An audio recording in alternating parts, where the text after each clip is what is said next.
Okay, The Quiet Ones is a Hammer horror film based upon a parapsychology experiment. So, you have your main parapsychologist who takes a couple of his students and a cameraman to go investigate a very unique individual. It's kind of difficult to describe this one a little bit because they constantly go back and forth between someone like, this is a demonic possession. It's no.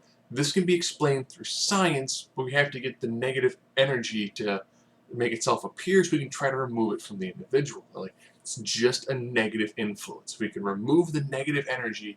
If we get to manifest itself, we can remove it. That's the majority of the film. So they're working with Jane, who is possessed by Evie.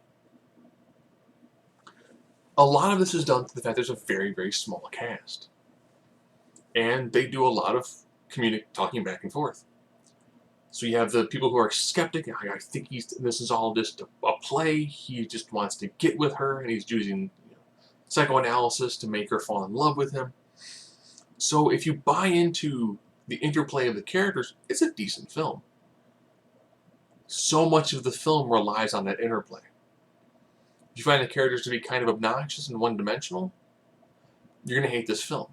If you think there's enough nuances here and there to really fully flesh out the characters, you'll enjoy this film. I do like that they use an old sort of camera.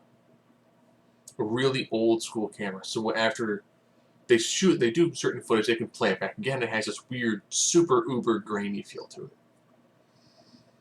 The revelations towards the end, where it has to do with demonic possession and cults, things of that nature, work out decent. There's some other smaller twists that play very well into the motivations of characters, but all in all, this is a pretty worthwhile film. I do like, the location that Hammer picks is just beautiful. The location itself is its own character. And it's a very heavy location, but done well. I enjoyed this film. I know lots of critics absolutely hated it. There's really nothing drastically new thrown into it.